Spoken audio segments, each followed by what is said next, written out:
Truth. Truth. Truth. Truth. Truth. Truth. Welcome to Trusting the Truth with Samuel Tolley, where we view the world through the lens of Jesus Christ. We do not view Jesus Christ through the lens of the world.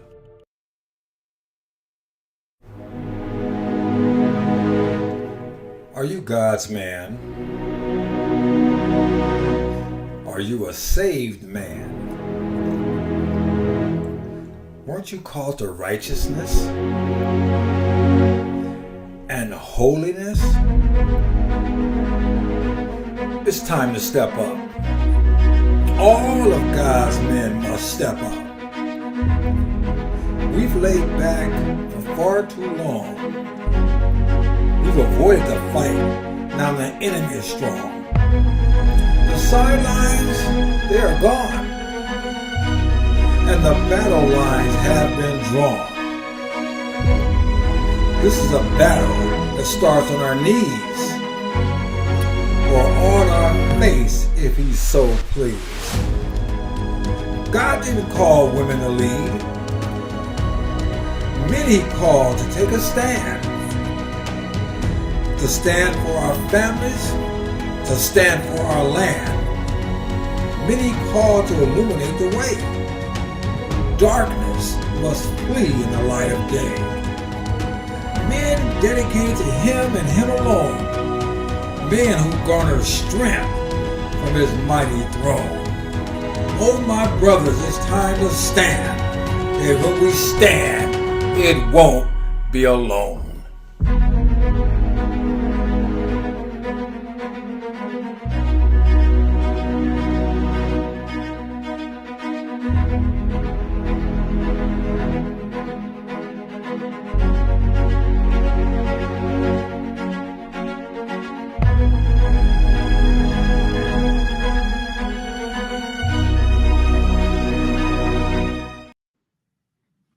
How you doing? This is Sam Tolley for Trusting the Truth. And today we start our inaugural Manly Monday. Manly Monday is designed to bring godly men together to discuss the things that we need to discuss. Many things that society does not want to discuss. And today I have the perfect gentleman for that. Men whose podcasts, God and government. And you know, the funny thing is, these men, just like me, talk about the things that folks say when you get together you should never talk about, religion and politics. So I'm going to bring in John Steinreich and Marc Richardson from God and Government. Hello. Hey. Hey, gentlemen. So here we are. All right. God and Government and Trusting the Truth. I tell you, with government, you don't never know if you got the truth or not. Well, the old aphorism is that if the politicians' lips are moving, they're lying. So, right, probably not, Sam. Well, the politician truth is very relative. So maybe distant cousins. I don't know. Maybe third uncle twice removed. You never know. Yeah. Well, you know, it flip flops so much. You know, I started a thing called the Daily Dose, and I did the other day about double speak. And I used this Ketanji Jackson as an example when she was having her the senators were interviewing her for the Supreme Court. And so Senator Feinstein asked her, would you support abortion? Right. And she says, yeah, I believe in a woman's right to terminate her pregnancy. So then Senator Blackburn came in and said, can you define a woman? And she said, no, I can't. So you're gonna, how's a person gonna defend something she don't even know what she's talking about? I mean, it's pure double speak. Only a college education could produce that kind of thinking. Yeah. Or a job at CNN, one of the two. Yeah. Oh man, yeah. Maybe they got some openings on ESPN. Maybe some of those folks That's too. True, yeah. But God and Government, yes. John and Marc. So I'd like you guys to say a little bit about yourselves. I mean, like I said, I know a little bit, but other folks don't. So whoever wants to go first, go for it. Wow. Can I go first, Marc, please? Sure. Go ahead. All right. Well, my name is John Steinreich, and if if there's anyone to blame for the God and Government podcast, it's me, because I came up with this idea. And Mark and I have been working on this in one fashion or another for about 7 years. And what happened was around the 2016 election, Mark and I were in the congregation, and I think we both noticed that people were not paying attention to facts or policies or anything like that. They were just sort of willy-nilly going on their emotions, right? And the church itself was not doing anything to kind of instruct people on how to navigate the political scene. And so we started a discussion group about this to say, look, we're Christians first, and so our politics have to be informed by the Bible. And so whatever you end up, or how you vote, okay, I know what I believe, you may believe differently. At least let us as Christians encourage one another to go to the scriptures and develop our rationale for voting. And what we discovered in this process is that, there were other sort of islands of thought that were like us, people who had shared similar values, and we're both, pretty politically and religiously conservative. And there were some people who were interested that were, left-leaning politically. And as we went along, we found that the people who were left-leaning politically, even though they were Christians, really didn't want to get into the discussion. They didn't want to stay in the discussion, which was really unfortunate. So as time went by, Mark and I went into the podcasting domain, and we've been doing the God and Government podcast for about 4 years to just try to put the ideas out there, in a non-confrontational, angry manner, but allow people to say, you know what, the Bible is not just a book of fables. It's not just a book that you open on Sunday morning, but you actually apply it as best as you can to your daily life and the decisions, the way you vote and so forth. So that's the background of it. Professionally, I'm retired. I'm happy to say.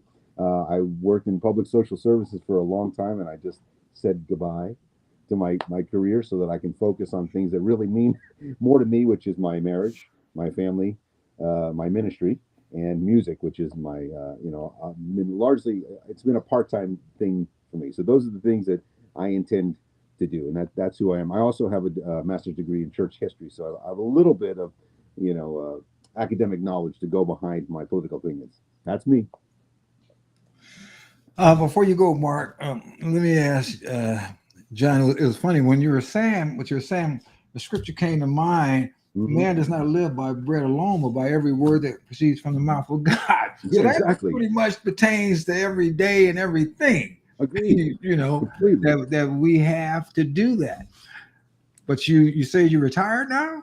I retired. Yeah, I took my retirement. I've been a public social servant for 21 years, basically, and I decided that God has been calling me to go on to do a new thing in my life and go on to a new phase. So I took my retirement. I'm going to venture. I'm not going to sit around and do nothing. I'm going to work at other stuff. But technically speaking, I'm a retiree, Well, and I can get the discount dinner at Denny's now if I want. For someone that retired in 2017, let me welcome you to the club. I am happy to be there. I love it. And let me assure you what you're going to find out. And this is the strangest thing in the world. You're going to find out that you have less time to accomplish the things you want to accomplish now as you're retired than you did when you were working. Wow. Okay. Well, I'll just have to be a good time manager and pray to God a lot. Yeah. All right, Mark, your turn. Yeah, following John is like trying to follow Elvis. Well, let's see. I've got a washboard and some spoons. Let's see what I can do with those. Mark Richardson. I guess you can say I'm sort of as we announce ourselves on the God and Government. I'm John's wingman. I'm also I also consider myself the comedy relief, but from a spiritual standpoint, I like to, John's a well-versed individual. I couldn't sit up there and go, yeah, I can't hold a candle to that. However, I have read, what's it called? Oh, Bible. Yes, I've read the Bible. and my perspective tends to be more of the everyman. That's the thing I really try to promote with God and Government. We both quote scriptures. We both try to tie those scriptures into what's going on from a government standpoint. I try to put myself in the shoes of the person who's going day to day, who has to pay their bills, who has to listen to the endless barrage of rhetoric that comes from the left and from the Democratic Party that tells them if you believe in God, if you don't sign on with the idea that abortion is a sound idea, if you don't believe in you believe there's more than two genders, if you believe that the economics that we're going through currently is a good thing, and thank you to the Democratic Party for putting us in that position. I try to give a perspective as, hey, look, I'm not a bad person. I'm just trying to show you where. I'm not trying to change your mind. I'm trying to show you the other side of things. And like what John described, part of my dissatisfaction with things, especially from a church standpoint, came from, I guess you could say, the tipping point was Mr. Floyd. And what I saw in our ministry was anything but spiritual or godly, as opposed to going first to God and to Jesus and then taking that situation from that approach. As John described earlier, we went from an emotional standpoint. You said Mr. Floyd. We're talking about Yeah. we're George talking- Floyd, yes. Okay, I just want to be clear on what we were talking about. Yep. Go ahead. That's fair Yeah. enough. Yeah, go ahead. And what we saw was the fact that if we didn't, especially myself as a black male, if I didn't automatically sign on to the idea that he was murdered and there was injustice, let me grab a Molotov cocktail and burn down my local store, then obviously I was the enemy. And I saw firsthand, I don't even know what to describe. It was almost as if we went down the rabbit hole of insanity. I mean, things that I saw, friends that had been living life together for 20, 30 plus years, all of a sudden, no longer on speaking terms. White guilt came out in droves, where all of a sudden these people, meaning rational individuals, decided that because I'm white, I'm guilty. I have my own white privilege. And first thing out of my mouth was, well, can I have some of that privilege? I could use some of that privilege. But can I have that privilege on toast? I mean, just like, where do I sign up for this white privilege thing? It seems pretty good. It seems like a pretty good deal. But the mindset was just, I don't even know what to describe it as. It's almost like a schizophrenic mind change. These people you were friends with, no longer friends. Now you're the enemy. And we, both myself and John, kind of experienced sort of a negative backlash because we decided, I'm sorry. I'm sure your Kool-Aid is a very nice flavor, but I'd rather not have it. So I'll pass. Wait a minute. Was that their Kool-Aid or your Kool-Aid? It's like their Kool-Aid. We tried to offer them our Kool-Aid, and it was spiked out of our hand. So okay. Well, there you go. And so after that, I had to decided to change ministries, stabilized the ministry that I went with sort of more closer to what I felt biblically was a Bible-based ministry. We're talking about changing churches? Yes, yeah, change it. It was the same church, but different location. I went from LA to Simi Valley, California. Okay. The ministry leader out there was a friend of my wife's and really helped take us in after the traumatic experiences that we experienced in the LA church. Wait a minute. You, a black man, decided to leave the LA church and go to church in Simi Valley? I know. How dare I?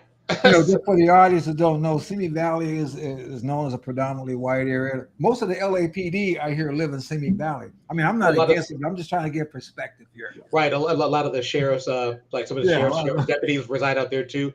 Well, Sam, that's really why every year I have to retest my black card. So. Well, but see, you sound to me a lot like me when you're thinking from a rational biblical perspective. And like you said, many of these people are emotional.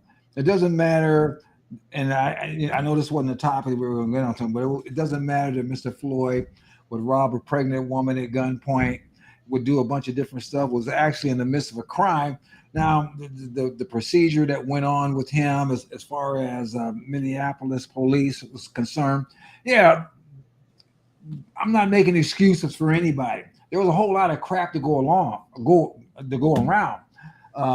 But the what came of that, what blows my mind is, like you said, people would riot and burn down their own neighborhoods. Like, you made us mad, so I'm gonna make sure I gotta go 20 miles and get groceries next week.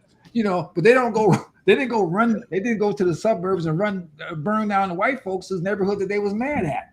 Yeah, I mean, it's ridiculous. I'm not trying to go there, but I'm interested in how you guys got to be friends. Wow. I, Gosh, we've known each other probably 20 or more years. I'm sorry. We're probably 20 or more years we've known each other. Because I know that you came from New Jersey and you came Yeah. from my wife's hometown, Detroit.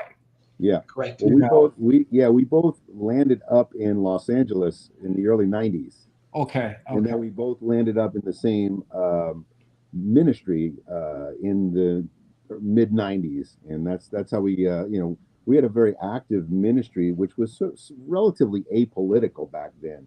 And it was a very active sort of arts ministry, and both Mark and I are at least peripherally in the arts. And so we congregated with a lot of people who were in the arts in Hollywood. And it was just a very active ministry that was very evangelistic. So we would all be involved in reaching out to people and doing Bible studies and having Bible talk groups, and really trying to have a Jesus-centered impact in the entertainment industry. And so that's how I met Mark. And it wasn't until years later that we discovered that we were sort of islands of conservative thought in this sea of de facto liberalism in our ministry. And that was maybe 8 or 10 years ago when we connected on that level. And it was refreshing, because I would find myself like, man, I have to mute myself around a lot of people because they just didn't get it, or they didn't understand, or they didn't agree, or whatnot. And so I'm like, well, instead of making waves, I'll just sit here and be quiet unto myself, until I met Mark and some other guys in the church. Like, oh wow, we kind of think alike. And that's basically what it was. Oh, Yeah.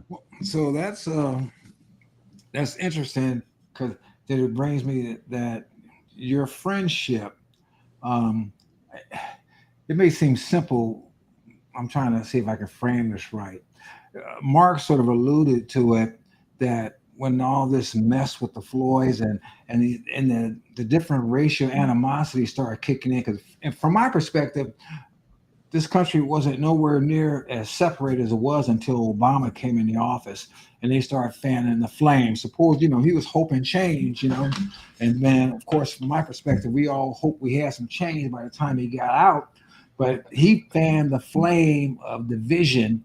And now, like, these fellas now have a blowtorch to it. But for your personal relationship, it seemed like it was strong in spite of that, because I'm not trying to put words in your mouth, but it seemed like the foundation of it was more men of God based. Yes. And see, and it's just like me. I go to my church is actually, there's more white folks there than anybody, but it's not a color thing. We don't look at it as a color thing. Mm-hmm. You look at it, and these are men that I associate with that believe in Jesus Christ, that he's Lord, and that we want to bring him glory, and we want to live in a manner that is respectful to him. And so I try, one of the terms that I use in my show is viewing the world through the lens of Jesus Christ, not viewing Jesus Christ through the lens of the world.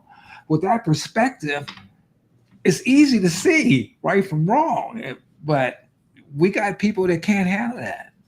So I was just looking at you guys as not as a couple. I know you guys are individually married. Yep. To women. I got to be clear. They're married to women, and not the same one.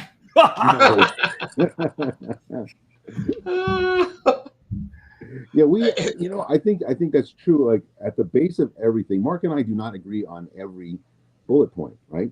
And when you listen to our podcast, you're going to find that we differ, but there's never a love lost over those differences. And I think the core of it is our mutual love of God, and that something else that we share, that we, as a conservative living in a blue area, if you want to survive without being a hermit, you actually have to learn how to appreciate other people who don't agree with you.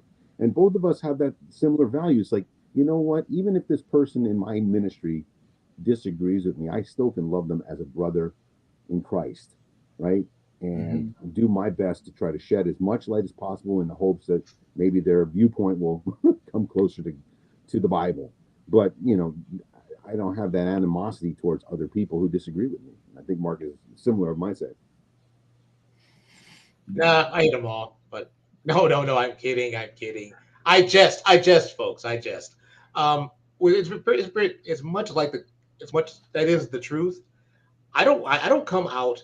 I have no interest in getting myself all worked up and frustrated over people whose thoughts and ideology is basically a dog is a cat, or a table is a table is a woman. You know, it's like I try to understand where they're coming from, but at the same time too, I have to balance it out with, hey, look, you know, I'm following Jesus, I'm following the Bible. You know, the Bible says, hey, you know, I love you. You know, we can still hang out and have coffee, what have you, but I'm not going to sit here with a straight face and embrace your principles and philosophies. If you're having trouble with that, I'm sorry, but I have to have something. Oh, that's where conviction. That's the word I'm looking for. I have to have something to stand on and say, you know, this is black, this is white. 1 + 1 = 2, not 5, not 7. It doesn't. You know, it's like, so if I'm sorry that I'm not going to embrace your insanity or basically agree to your insanity. Right. I think an author, a podcaster, radio host. He's running for president as well. Larry Elder in California used one of my favorite quotes, which was, "Facts to a liberal is like kryptonite to Superman." So it's like, so I can present every fact, data points, everything else that I can, but because you are emotionally attached to your religion, i.e., liberalism, there's anything that I can say will basically be shouted down. I will be pilloried. I'll basically be tarred and feathered and hoisted upon my own petard. Oh well. You know, for me, I I look at a couple of things. One of the things I look at is that when these children grow up, there needs to be some kind of record that there were some sane people in the world, that all of us didn't lose our mind. Just like what Mark was talking about. I'm not going to deal with the stupid stuff. They need to have a record that there were some people that never sold out to the wokeism and the stupid stuff. And I learned a long time ago when I was in a very dysfunctional relationship. It was so dysfunctional that I was being lied to so much that I was trying to justify the lie. And then I was also trying to rationalize why this person, or try to understand why this person thought the way they thought. And the more I tried that, the crazier I became. And I realized that you can't do crazy unless you're crazy. So I quit trying to understand why people were nutty. I decided I'm just going to stay with the sane side, present the sane side, and let, if they wake up, God bless them. And if they don't, there's room for them folks who went to Sodom. I don't know. Sam, how dare you use logic and rationale? Shame on you, sir. Shame. Shame. That's what we have to do. Let us see here. So, gentlemen, today was the end of the Supreme Court session. And I wanted to talk about a few of those cases, since I had God and government guys with me. That sounds good to me. One of those cases was Creative LLC and LNS. I'm not sure the pronunciation, but it was this woman in Colorado. And these folks in Colorado is crazy. They went after the bakery guy because he wouldn't do the cake. Then they sent somebody else after the bakery guy. I think he still has another case pending, which maybe, hopefully, this one to get rid of. But they ruled 6-3 that you can't force somebody to make a gay or whatever website, something that's against your First Amendment rights of freedom of religion. because these people are trying everything to truncate your religion. And by the way, I'm gonna sort of segue on something I read with this, which is not in this, but it's in Michigan, where they're trying to put in a law. The governor over there is trying to put in a law that if you offend somebody, you can go to jail. You say the wrong thing. I don't know if you read about that yet, Mark. But I mean, it's nutty. So what do you guys think about that case and that other Michigan nonsense? If So you basically, what happened there is that just to refresh my memory. So the Supreme Court has basically reaffirmed the position that you cannot force speech. Is that what it is? You cannot force somebody to use their intellectual property to make a message that they don't agree with. Yeah, I Okay. believe that's what Well, I think what the that's agreement terrific. vote was. Yeah. Go ahead, Mark. I'm looking up a verse, and I'll leave Mark to comment because I want to use a scripture to discuss this. Oh wow, it's like well, of course, Doctor Steinreich over there. It's like he'll be delving into scripture. I'll be like,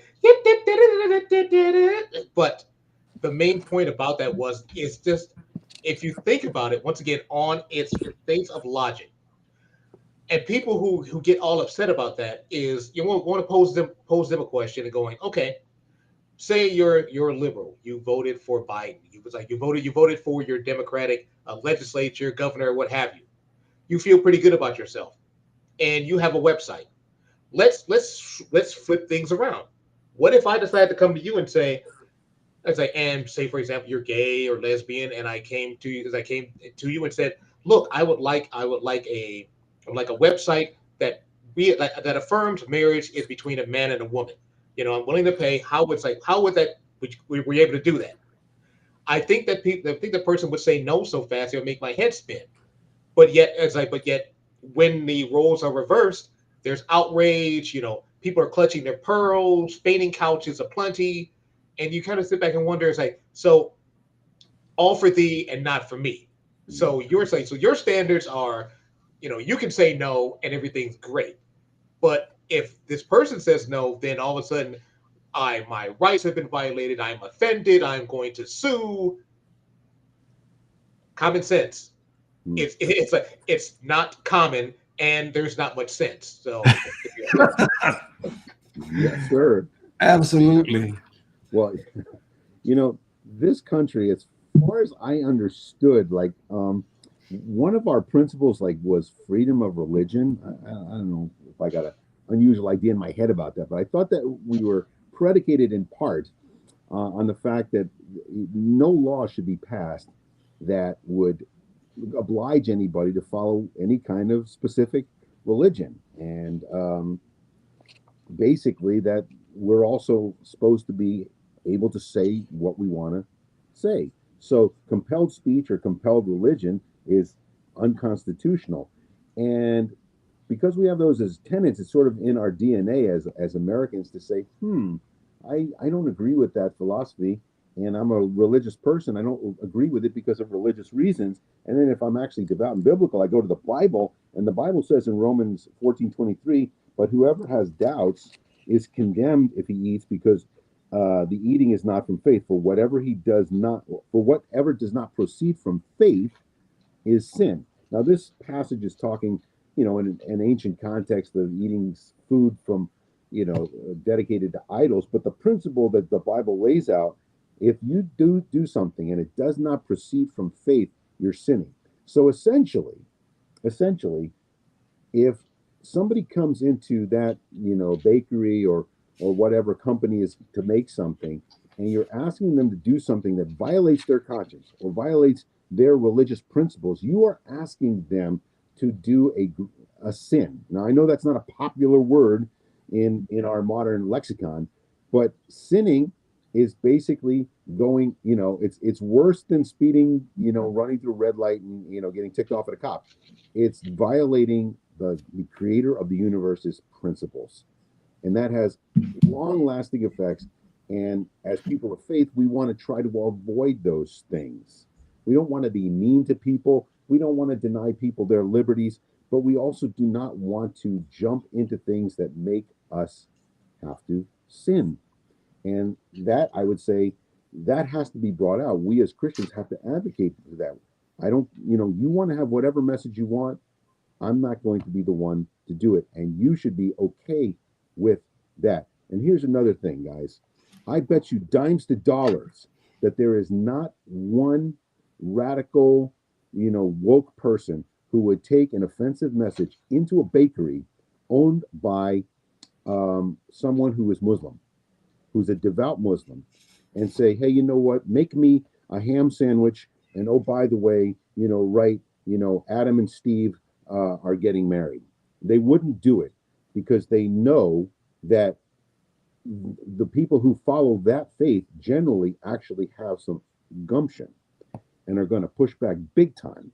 Whereas, the nice, soft, Christianly type of person is a nice, easy target. And I think we as Christians have to stop presenting ourselves as easy targets and say, no, we're going to push back. You're not going to do it to me. You're not going to do it to my Jewish neighbor. You're not going to do it to my Muslim neighbor or any other neighbor, because we all have freedom of religion, and not one of us, whatever our faith tradition is, wants to sin just because you have your particular viewpoint. Well, I believe that wokeism in and of itself is a religion, and they're trying to indoctrinate us into that religion. And to piggyback on the scripture you had was one I read the other day. It's in James 4:17. It says, so whoever does the right thing, whoever knows the right thing to do and fails to do it, for him, it is sin. So, if this woman say, I can't do that, just like the baker guy, I can't do that. Can't do it. I mean, I just, that's sin. That's wrong. I mean, I'm just flat out violating my fidelity with the Lord. I'm not going to do it. And but see, you're right. Another point about the Muslim, they would never bring this stuff to a Muslim. Never. Let them go to Dearborn, Michigan, and bring that kind of stuff and say, yeah, we're gonna, I want you to bake this cake for me, and I want a pig on top of it. All hell would break loose. So no, this is we are the target, and we are the target because unfortunately too many of our men quit being manly. That's correct. They quit standing up, and they forgot the fact when they read that Jesus said, turn the other cheek, it wasn't forever. And he also told them, if you don't have a sword, sell your cloak and get one. That's right. Yeah. Anyway, where were you going? I see Mark bitten at the chop. Go for it. Go, Mark. Oh, was I? It's like I was not going to chop, but it's like let's call this what it is. I mean, it's the fact when you look at Romans. Let's see where I'm at. I'm at Romans. Romans 1:26. Oh no, let's go a little further. Romans 1:24. Oh, I mean, Romans is just basically gold anyway. So let's start at 23. For although they knew God, they neither glorified him as God nor gave thanks to him, but their thinking became futile and their foolish hearts were darkened. Although they claimed to be wise, they became fools and exchanged the glory of the immortal God for images made to look like mortal man and birds and animals and reptiles. And then what happened? It's like, what basically does God say when you basically stop following him and you start following, with Sam's example, it's like wokeism. When you start following the God of woke, which is, I don't know what it is, a tree branch, a telephone pole, I'm not sure, but Floyd. Oh yeah, that's true. Yeah, it's Floyd. It may change between now and the time we get through recording. Oh yeah, but it basically is like, or you could sit back and say it's any unfortunate quote unquote black man who was murdered by evil white cops, regardless of the circumstances. Like as you said earlier, as to what are these? I mean, we made George Floyd out to be a saint. I'm having trouble reconciling his history and his past with sainthood, but okay, there you go. You just got to go visit his statues and and repent, I guess. Okay, go ahead. Again, would I have to bring a ham sandwich for it's like to give it up for as a sample? But that therefore God gave them over in their sinful desires of their hearts and sexual impurity for the degrading of their bodies with one another. They exchanged the truth of God for a lie and worshiped and served created things rather than the creator who is forever praised. Amen. Because of this, God gave them over to shameful lust. Even the women exchanged natural relations for unnatural ones. In the same way, men also abandoned natural relations with women and were inflamed with lust for one another. Men committed indecent acts with other men and received in themselves the due penalty for their perversion. Furthermore, one more line, since they did not think it worthwhile to retain the knowledge of God, he gave them over to a depraved mind to do what ought not to be done. They become filled with every kind of wickedness, evil, greed, and depravity. They're full of envy, murder, strife, deceit, and malice. They're gossips, slanderers, God haters, insolent, arrogant, and boastful. They invent ways of doing evil. Does that sound familiar to anybody? Does that ring a bell with anybody's head there? Yeah, kind of. They disobey their parents. They are senseless, faithless, heartless, ruthless. Although they know God's righteous decree that those who do such things deserve death, they not only continue to do these things, but also approve of those who practice them. That's the world 2023. Mark, I only have one thing to say to that, which is that you have become the new black face of white supremacy by reading that passage. Exactly. And people, I know people are basically like, oh, how dare he say that? Ah! Well, I'm sorry, folks. Facts is facts. I'm sorry you don't like the facts, but you need to hear them. So there you go. Well, that's where we are. I mean, in 2023, it's an ugly situation, but at least we have and this is why people need to understand. It is very important who wins presidential elections, because of this situation right now with the Supreme Court justices that we have. Because the three that went against all these rulings, if they would have had three more on their side, it would have been all kinds of weird stuff. So, people, they need to consider that when they're voting, that it's not just about the man that's in the office or his bad tweets and how he's not nice all the time. And, it's about what kind of policies that they're going to put forth, what kind of justices. And it's not just the Supreme Court. They put federal judges all throughout the nation. Yeah. So people shouldn't be neglectful on that. But let's go to the next case. I want to make sure we get it. The next one I want to talk about is that student loan forgiveness. Because I told people, I said, hey, wait, okay, I tell you what, if we're gonna go down that route, I want my money back. But I mean, it was a ridiculous. Actually, it was a Ponzi. It was a lie from day one. Biden even admitted that it was not constitutional, and it shows several things. The fact that they don't teach civics in schools anymore, the fact that our society has been dumbed down to the point where they'll just believe anything, the fact that our so-called news media won't tell the public the truth, and they let these people run around for a couple of years thinking I'm going to get loan forgiveness. Just like when they had the people, the moratorium on renters paying because of the COVID thing. Got people thinking about, oh, I'm never going to have to pay that money. I don't have to pay that money. Somebody's got to pay that money. Oh, yeah.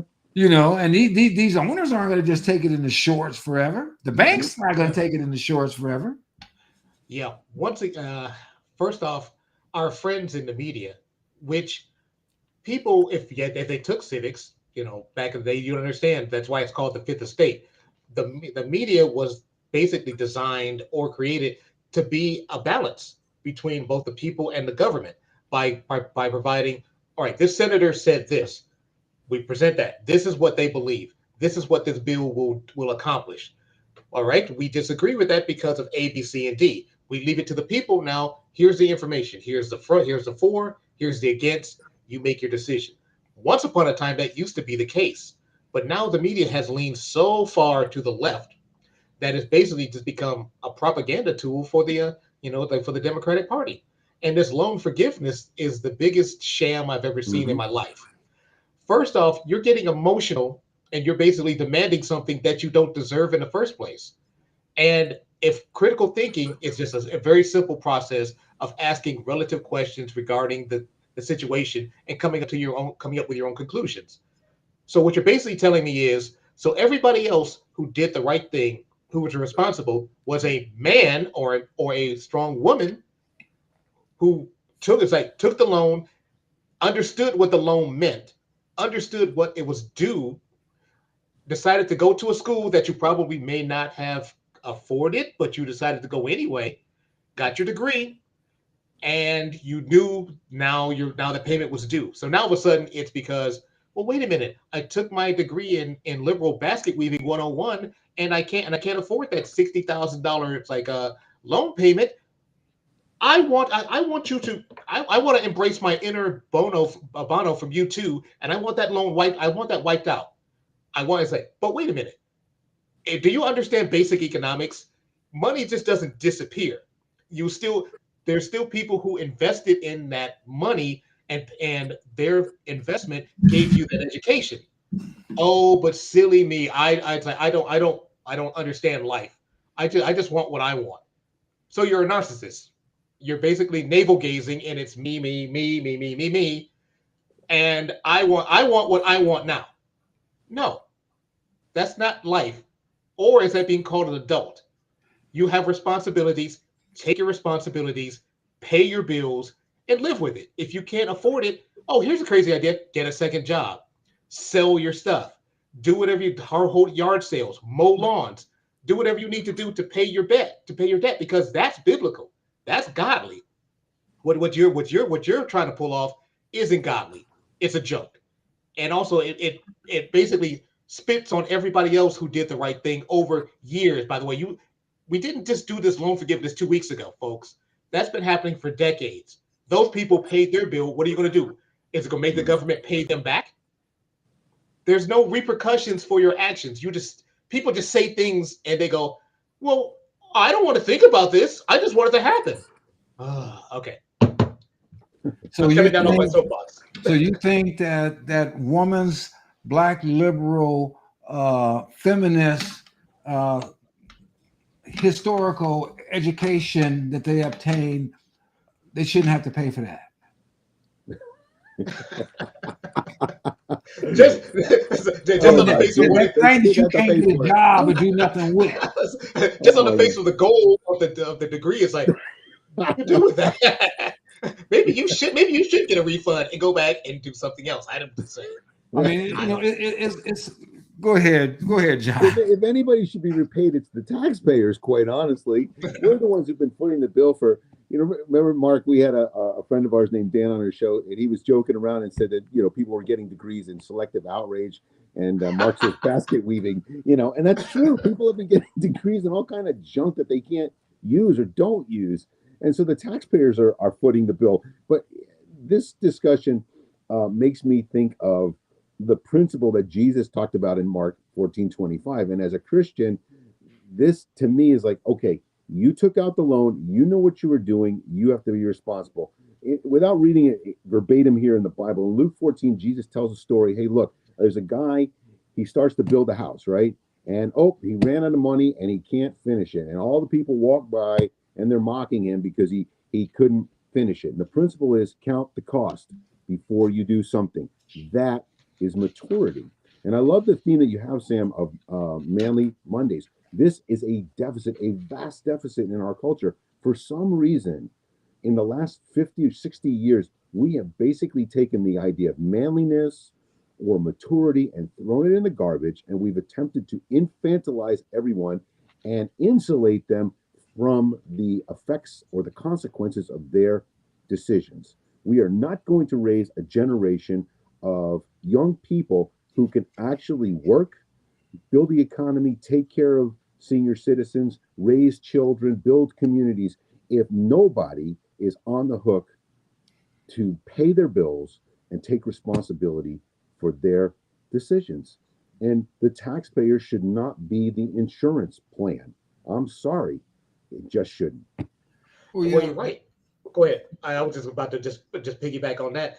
And by making them infants, by making men basically young children who basically run around on scooters and have man buns and they do all types of ridiculous behavior instead of being adults, what they would, instead of depending on focusing on God, praying to God for taking God's word and pouring that into responsibility, I instead turn that into my mom, which is the government.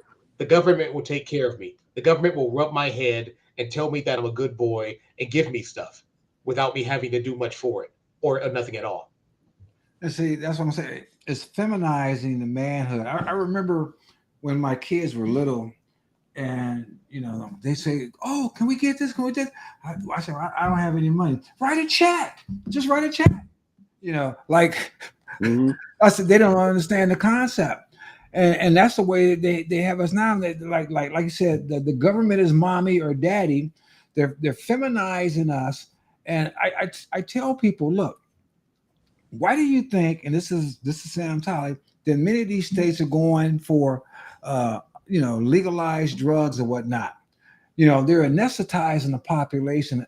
An anesthetized population is a compliant population. If folks don't know their rights as a citizen, they can't exercise their rights.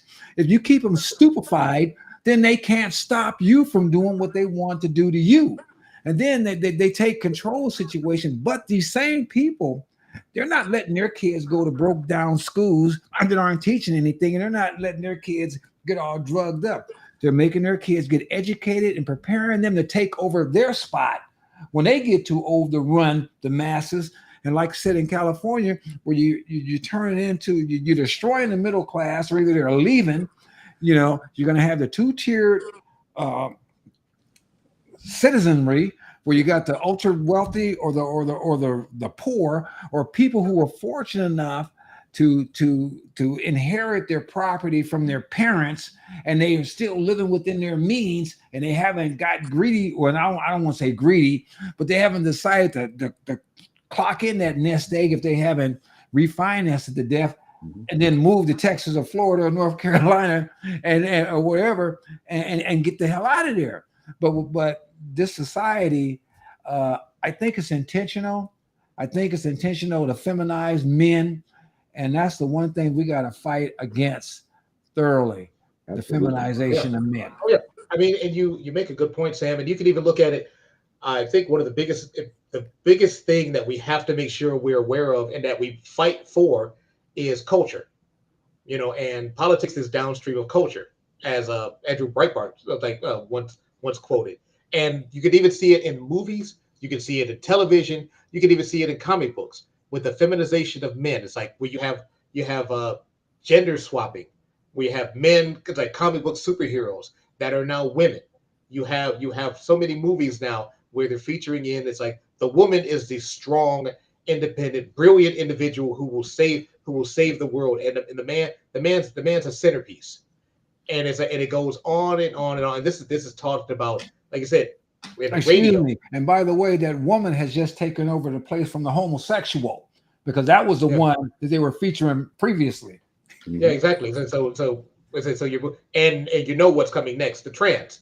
It's Yeah. like Yeah. it's like And I was about to say, except for the fact in real life, we don't want a real woman. We want a tranny to play the real yeah, woman yeah. in real life. And you kind of sit back and go, what?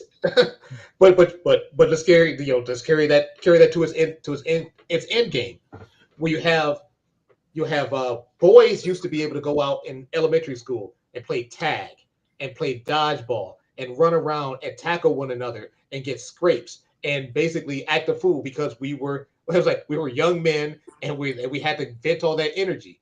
And you have now a lot of administrators who are women. You have a lot of school boards are controlled mainly by women who are basically throttling that emotion and basically trying to channel it into becoming women.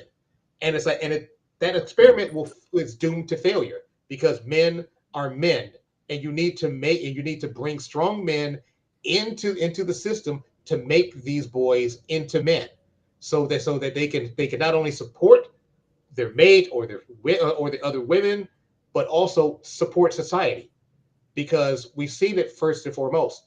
It's it's like, I hate, once again, hate to offend people, but men are different from women. I know it comes out of shock. I know that stuns you, but it's the case. Men's structure is different from women. It's built for strength, lifting, protecting, fighting, so forth and so on. That's not saying that the woman can't go out and fight, but if I'm doing a comparison, I think the man should win. Even you see it in some of the movies nowadays. Gosh, what was that one? It was of the five women who were supposed to be. It's like the name of the movie was taken from. I guess they used to be spies for Washington back in the day, and you see them battling these 220, 230 pound men and basically throwing them around the room. And you go, okay, great stunt work. I'm sure that everybody knew their moves very well, but in reality, that would not happen. It Yeah. doesn't happen. Yeah, and how much money did that movie make? Get woke, go broke. So there you We got one more case to run All through right. before we run out, go for it. and this is this one, the affirmative action case.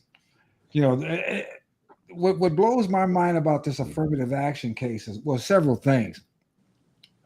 But I remember the idea, if I'm getting it right, was they wanted to make it equitable for minorities to get into some of these higher echelon colleges, so they reduced the qualifications for them.